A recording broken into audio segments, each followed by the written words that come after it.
Bonjour et bienvenue si vous venez de nous rejoindre. Nous sommes dans la matinale. Il nous reste encore une demi-heure à passer ensemble en direct et pour apprendre plein de choses sur notre beau département. Voici ce qui nous attend d'ici 9h. Nous parlerons grippe aviaire alors que les premiers vaccins seront administrés aux canards d'ici le 1er octobre. Le groupe Gélin nous a ouvert ses portes pour mieux comprendre les enjeux de la filière. Nous verrons aussi le bilan de l'été côté sécurité. La préfecture de Vendée a publié ses chiffres. Alors si du point de vue de la délinquance, ils sont plutôt favorables, ce n'est pas le cas du côté de la mortalité sur les routes et des noyades. Enfin, on se détendra en assistant, et oui, à un concours de fruits et légumes géants, des végétaux hors normes avec des images qui valent le coup d'œil. Vous le verrez, ces images nous ont été ramenées par Anaïs Escalona. Mais tout de suite, on jette un œil à la météo de ce mardi matin avec un ciel très voilé en matinée. Le vent d'est établi au sud-est en début de journée atteindra les 15 à 20 km/h et ensuite il s'orientera au sud-ouest. Décidément, il ne sait pas ce qu'il veut. Il montera un petit peu jusqu'à 20-25 km/h. Dans l'après-midi, le ciel se dégagera davantage. Le vent d'ouest à nord-ouest forcira. Il ira jusqu'à 35 voire même 40 km/h en rafale. Le mercure, quant à lui, restera toujours aussi agréable. 23 degrés sur les côtes et 24 dans les terres. On regarde à présent nos marées de ce mardi. La basse mer, elle sera atteinte à 8h44, c'est tout bientôt. Elle remontera ensuite jusqu'à 15h22.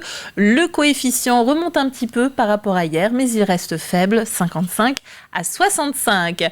Où peut-on faire notre marché ce mardi ? Il y a un petit peu plus de choix qu'hier, c'est toujours ça de prix. Pour faire donc vos courses, vous pouvez vous rendre par exemple à Noirmoutier-en-l'Île, à Brême-sur-Mer ou au Sable-d'Olonne pour la côte, à Landronde, Dompierre-sur-Yon ou encore Vendrenne côté terre. Regardez bien notre carte avant d'aller faire votre marché. Aujourd'hui, on fête les Saint-Côme, les Damiens et les Justines. Deux proverbes du jour. À Saint-Côme et Saint-Damien, on trouve des noix plein les chemins. Ou à la Sainte-Justine, toute fleur s'incline. Nous perdons aujourd'hui 4 minutes d'ensoleillement. Le soleil s'est levé ce matin à 7h42. Il se couchera à 19h40. Et puis si vous avez envie, comme ça, de frimer à la machine à café et de dire « Tiens, aujourd'hui, c'est l'anniversaire à Serena Williams. Elle a 42 ans. C'est l'anniversaire à Olivia Newton-John, 73 ans. M. Pokora, 38 ans. Anthony Cavana, 54 ans. Ou encore Will Smith, 55 ans. Et bien décidément, ça passe très vite le temps. C'est l'heure de notre journal.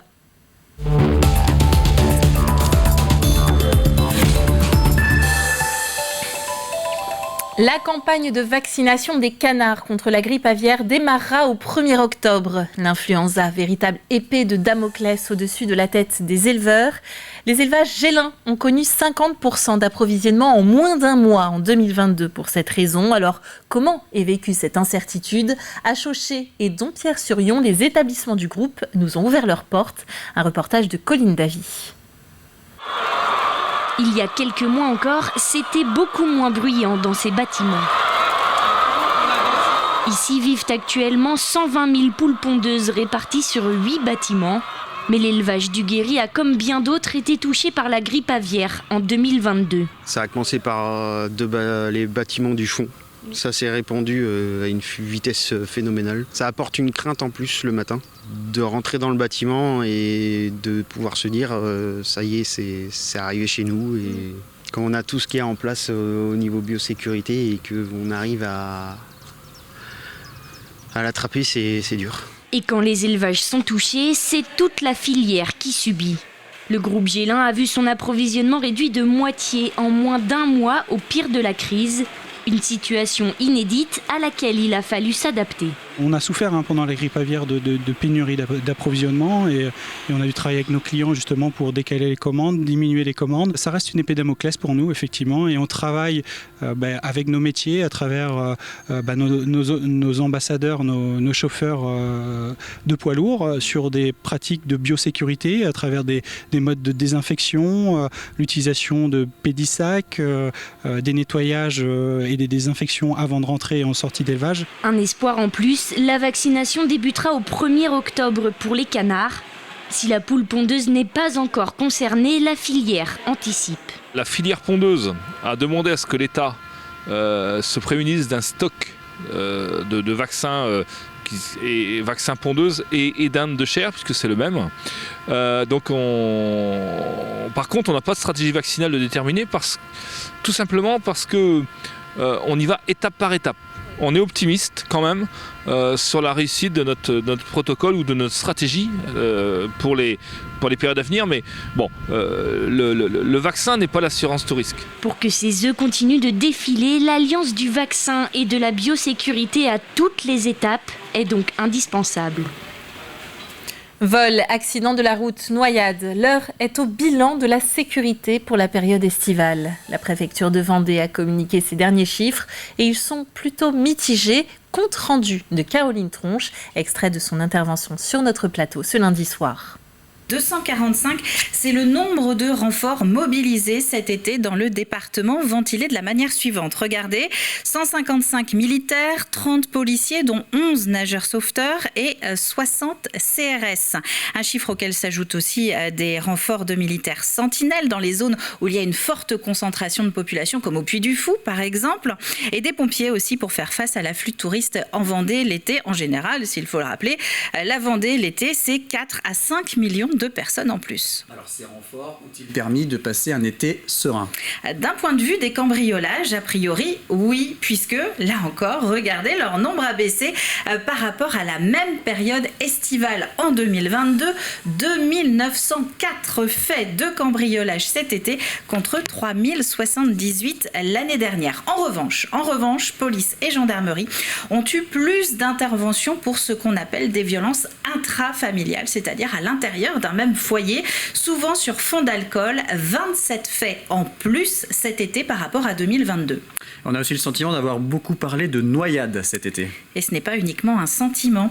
12 personnes sont mortes noyées depuis le début de l'année en Vendée, 12 dont 9 cet été. Plus globalement, les pompiers sont intervenus à 33 reprises pour des noyades. Pour schématiser, ça représente quand même une à tous les 2 ou 3 jours. Enfin, si vous me permettez ce parallèle, Aurélien, eh bien cette proportion de décès en mer est la même que celle sur les routes. Nous avons eu 13 tués sur les routes de Vendée cet été, ce qui en fait l'été le plus meurtrier depuis 10 ans dans le département. 92 accidents corporels au total, donc là on parle bien plus que de la simple tôle froissée. 113 blessés également, d'ailleurs pour élargir ce prisme de la sécurité sur la route. Je vous parlais donc de ces 13 tués sur les routes cet été en Vendée. Nous en sommes à 42 personnes depuis le 1er janvier. C'était 38 à la même période en 2022. Bruno Noury, maire de l'Île-Dieu depuis 2008, est décédé ce dimanche à l'âge de 52 ans des suites d'une longue maladie. Également conseiller départemental, il était hospitalisé depuis plusieurs mois. Sa dernière apparition publique remontait au mois de mai dernier lors de l'inauguration de l'Insula Oya. Bruno Noury était très attaché à son territoire. Il était un fervent défenseur de l'Île-Dieu, comme nous l'explique Philippe Turbet, journaliste à la radio ilaise Neptune FM. C'était une vraie personnalité de l'île. C'est vrai que comme il connaissait bien les dossiers, il aimait bien son île et il la défendait bien auprès de toutes les grandes organisations à la région, au département, auprès de l'Europe même. Enfin, voilà, toutes les grandes instances comme ça, il savait se faire entendre et il savait ce qu'il pouvait demander. Il était toujours là quand il fallait soutenir l'Île-Dieu auprès notamment des problèmes qu'il y a eu avec les marins, par exemple les marins pêcheurs. Enfin, tous ces sujets-là, il était là toujours et il se faisait bien entendre sur tous ces sujets. Et à noter que Carole Charuot, première adjointe de Bruno Noury, occupait déjà le poste de maire par intérim depuis le mois de mai. Un hommage sera rendu à Bruno Noury dans les prochains jours. Et puis une autre disparition survenue samedi dans un accident de la route, celle d'Éric Brondy, fondateur et président du club de triathlon de Saint-Jean-de-Mont. Il a ensuite été à la tête du comité départemental pendant une dizaine d'années. Il a également cofondé le club de triathlon de Saint-Gilles-Croix-de-Vie et il était engagé depuis 2014 dans la vie politique montoise. Il a notamment été conseiller municipal au sein de l'opposition et ce pendant 6 ans. Ses obsèques auront lieu ce mercredi à 16h30 à Saint-Jean-de-Mont. Allez, on change complètement de sujet. Les fruits et légumes géants étaient en compétition samedi au potager extraordinaire à La Roche-sur-Yon. Il s'agit d'un concours annuel et national qui a réuni une quinzaine de compétiteurs venus de toute la France. Des centaines de visiteurs passionnés ou simples curieux ont pu admirer ces végétaux hors normes. Des images que nous ramène Anaïs Escalona. Un potiron, des tomates, des courgettes, des produits du quotidien mais que l'on ne retrouve pas au supermarché. Ici, les légumes peuvent atteindre pour certains près d'1 tonne. Bienvenue au concours national des fruits et légumes géants. Lancé il y a plus de 25 ans, c'est la première fois que l'événement ouvre ses portes au public. J'ai des gros légumes dans mon jardin, mais pas aussi gros qu'ici. Donc c'est vrai que ça fait rêver. Peut-être qu'un jour, je participerai, mais ça, l'avenir le dira. On est venu en famille, et c'était pour montrer la biodiversité à ma petite fille. Puis là, il y avait un concours des plus gros légumes, donc c'est aussi marrant à voir. C'est pas tous les jours qu'on voit ça. Côté compétiteurs, ce sont avant tout des passionnés qui font pousser leurs légumes en amateurs. Alors d'abord des très bonnes graines, de la chance. Une structure solide pour le maintenir, parce qu'avec le vent, il pourrait tomber. Un sol riche en matière organique. Et puis après, une bonne météo. Cette compétition est l'occasion de découvrir l'envers du décor et de montrer les différentes méthodes proches de l'agriculture bio pour cultiver de tels spécimens. Pour faire pousser ces légumes, on utilise plein de méthodes, entre autres la mycorhisation, qui est l'utilisation de champignons qu'on va associer aux racines pour booster la capacité de ces légumes à pouvoir absorber de l'eau et des minéraux et grossir parfois jusqu'à 20 kg par jour, ce qui est assez considérable. On va utiliser du lait pour éviter l'oïdium, on va utiliser certaines protections qui vont éviter justement d'autres maladies, plein de stratégies et de substances.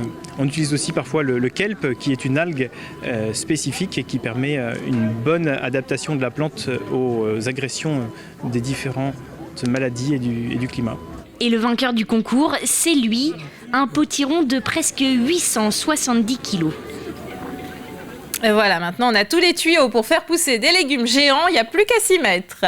Un mot de sport, alors que la Mini Transat, la boulangère, a pris le départ hier avec 24 heures de retard, il s'en passe décidément des choses sur l'eau au Sables d'Olonne, puisqu'il s'y déroule aussi depuis lundi, et ce pour la première fois, les championnats du monde de stand-up paddle et de paddleboard.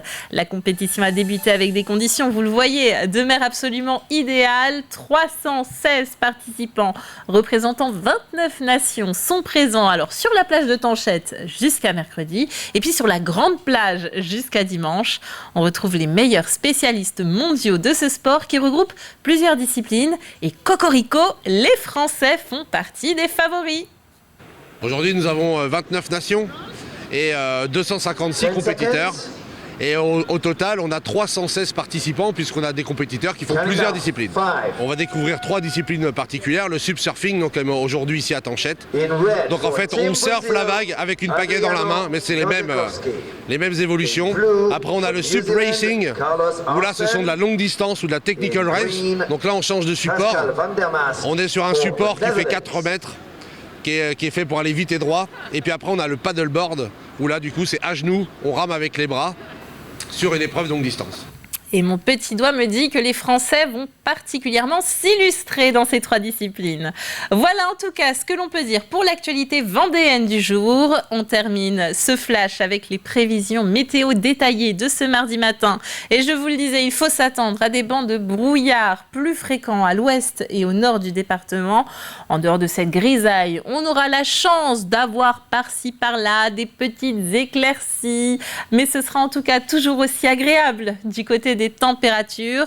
16 degrés du côté de Noirmoutier, 19 à l'Île-Dieu, 18 pour les Sables d'Olonne et la Tranche-sur-Mer, et puis toujours un petit peu moins dans les terres, 17 degrés notamment sur la Roche-sur-Yon. C'est la fin de ce Flash Info, il est temps de retrouver nos chroniques, et tout de suite c'est le Plus Info, et je vous mets l'eau à la bouche, l'information qu'on y découvre est franchement surprenante.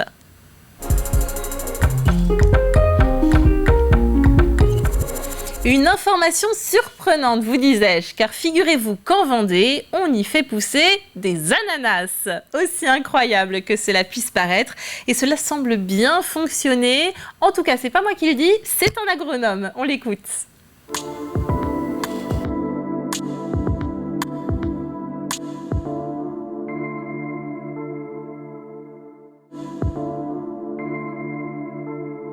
Ce qui est inédit, c'est que ça fait 3 ans, plus de 3 ans qu'on plante des ananas. On subit les aléas de l'hiver, puisque c'est quand même une culture tropicale.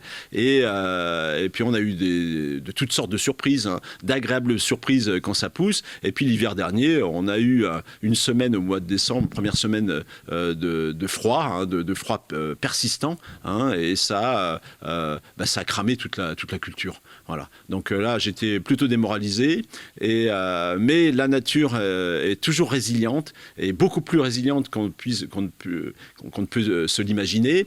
Et voilà, le résultat, c'est que vous voyez tout autour de vous, vous voyez de l'ananas qui a prospéré, parce que finalement, ce froid-là l'a plutôt boosté.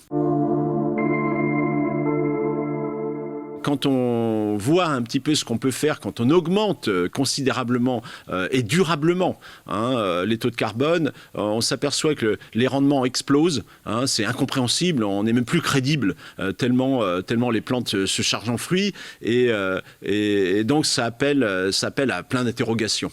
Hein. Alors c'est sûr qu'il faut absolument, on n'a pas le choix, continuer dans cette voie-là. Et c'est une obligation aujourd'hui, tout simplement. On sait que les plastiques sont pas des carbones, on sait que la ferraille c'est pas du carbone, on sait que on n'est pas dans le carbone, mais tout ce qui a capté dans l'histoire le rayonnement lumineux. Nous, on mange des aliments, on mange parce qu'on n'est pas capable de capter les rayonnements de l'énergie. Mais voilà, donc tout ce qui est organique. Donc c'est énormément de choses, énormément de produits. Et ça peut se composer en amalgame de toutes sortes, et ça fera de toute façon quelque chose d'intéressant. C'est effectivement l'agriculture de demain. Ça sera certainement des sols qui seront aussi étudiés pour, pourquoi pas, les autres planètes. Hein. On le pense, je pense, du côté de la NASA et puis du CNES. Et on a la nécessité aujourd'hui, et ça c'est très important, de multiplier un peu partout dans le monde ce type de sol pour pouvoir récupérer de l'information.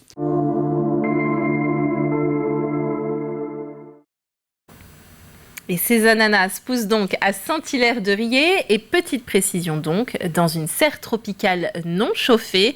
Philippe Piron y fait croître également des patates douces.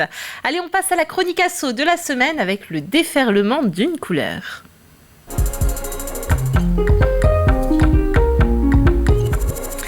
Et oui, puisque Octobre Rose approche, le rose, la couleur attribuée au combat de la Ligue contre le cancer. Parmi les événements programmés, la désormais célèbre Joséphine, qui déferlera sur la Roche-sur-Yon le 8 octobre.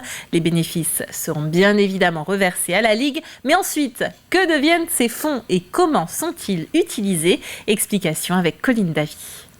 Bonjour à tous, aujourd'hui on retrouve la Ligue contre le cancer de la Vendée parce qu'Octobre Rose arrive, la Joséphine arrive. Est-ce que vous pouvez nous expliquer un peu pour commencer à quoi ça sert la Joséphine pour vous? Alors pour nous la Joséphine c'est une manifestation, effectivement, tout le monde la connaît maintenant, mais elle sert finalement à promouvoir le dépistage contre le cancer du sein notamment, et ça permet effectivement à la ville de La Roche-sur-Yon de s'inscrire avec nous dans le partenariat pour lutter contre ce cancer du sein dans le cadre d'Octobre Rose. Alors si j'ai bien compris, c'est pour récolter des fonds globalement pour plusieurs missions après que vous avez ?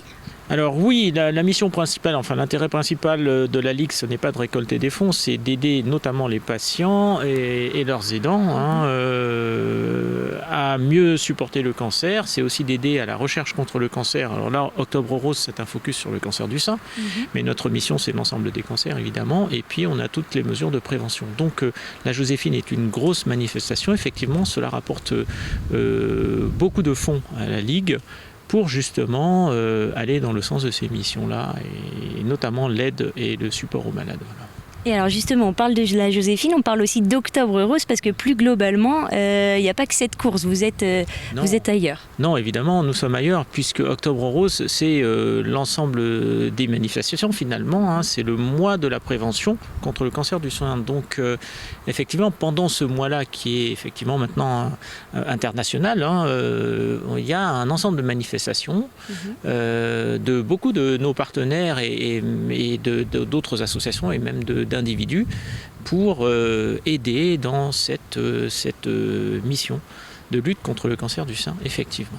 Et alors, comment les gens qui nous regardent peuvent vous aider ? Est-ce qu'il faut aller à votre rencontre ? Est-ce qu'il faut être bénévole de l'association ? Expliquez-nous un peu. Alors, on peut toujours venir à notre rencontre, évidemment, puisque notre mission, c'est d'informer aussi le public, informer les patients. On a, je vous disais, des missions d'aide et de soutien aux malades. On ne touche jamais tout le monde. Donc l'idéal, évidemment, ce serait que l'ensemble des patients soient informés et aidés par la Ligue. Donc on peut venir, on peut nous aider, idéalement en étant bénévole. Donc c'est un appel aussi, hein, c'est important. Toute association a besoin de bénévoles. Donc on peut venir nous contacter. Effectivement, il y a un stand d'ailleurs aux flâneries pendant le mois d'octobre où nous serons présents tous les jours. Donc c'est aussi un moyen, sinon au comité. Voilà. Donc on a toujours besoin de personnes pour nous aider dans cette mission, effectivement. Et bien vous l'avez compris, on a toujours besoin de monde donc pour aider la Ligue contre le cancer. Si vous souhaitez rejoindre l'aventure, les coordonnées vont s'afficher. Et puis moi je vous laisse pour une prochaine chronique associative la semaine prochaine. Merci à vous. Merci beaucoup Colline Davy. Et puis donc pour aider, c'est aussi de courir tout simplement. Les inscriptions à la Joséphine sont possibles jusqu'au 7 octobre 15h. Pour une inscription avec l'option de retrait de t-shirt, 6 € seront reversés à l'association et sinon ce sont 9 € qui reviendront à la Ligue contre le cancer. Musique maestro, c'est l'extrait du jour qui arrive.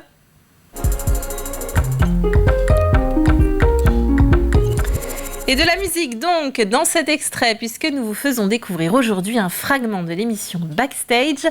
David Ovinet reçoit l'artiste Cassiopée qui sort son premier album L'Annument. On monte le son et on écoute. Qui t'a donné envie de faire de la musique ? Alors certainement ma famille, puisqu'une famille très festive, avec beaucoup de fêtes, beaucoup de musique, des instruments aussi, une batterie dans le garage de mon père qui était celle de mon oncle. Ouais. Et voilà, j'ai très vite été tapée dessus. Ben oui, j'imagine. Donc oui, je dois un peu ça à mon oncle aussi. Et alors, tu me parles de batterie, je sais que dans ton parcours, tu as été au conservatoire où tu t'es spécialisé vers donc, cet instrument. Oui. Batterie jazz. Oui. Ça, c'est peu commun. Il y en a de plus en plus, mais oui, tout à fait. Musique que je ne connaissais pas du tout.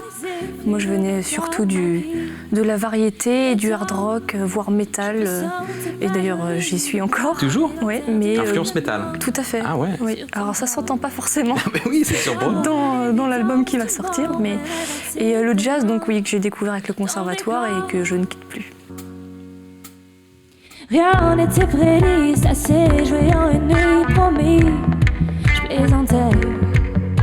Malgré des années d'émotions mal cachées, d'envie inavouée. Je pensais pas que tu viendrais, encore moins que tu resterais jusqu'au petit matin. Le rapprochement soudain d'un soir si peu succinct m'a fait dérailler.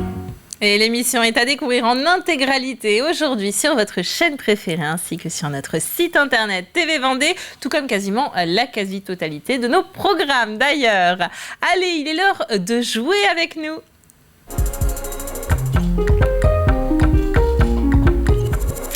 Et il n'y aura pas un, mais bien 2 gagnants cette semaine. Ils remporteront chacun 2 entrées pour la 15e édition du festival Mélusical. Alors, Mélusical, ça se passe du 14 octobre au 12 novembre et il s'agit d'un festival de musique à la fois classique, jazz, world. Les plus grands noms de la musique seront présents dans le sud Vendée. Pour avoir plus d'informations, je vous invite à consulter le site internet du festival mélusical.com. Une question pour gagner ses places. La voici cette question. Quel label vient d'obtenir le Pays des Herbiers ? Aïe aïe aïe, c'est pas facile. Hein. Alors moi le conseil que je donne depuis ce matin, c'est de bien regarder les images qui sont en train de défiler. Regardez, lisez vite là le petit papier, là ça va vous donner des pistes. Sinon il y a des indices. L'indice du jour le voici, c'est la première collectivité de Vendée à l'obtenir. Et l'indice d'hier, je vous le redonne, c'est un label qui a été demandé par le Pays des Herbiers. Vous retrouvez l'intégralité des indices pour trouver cette réponse sur notre site internet tvvendée.fr. C'est là aussi qu'il faut aller pour jouer et tenter de remporter des places pour ce festival. Et ben alors ça y est, c'est déjà la fin de notre matinale, il est venu l'heure de nous quitter. On se retrouve demain à partir de 7h pour toujours se réveiller ensemble dans la bonne humeur. D'ici là, je vous souhaite de passer une très belle journée et à bientôt.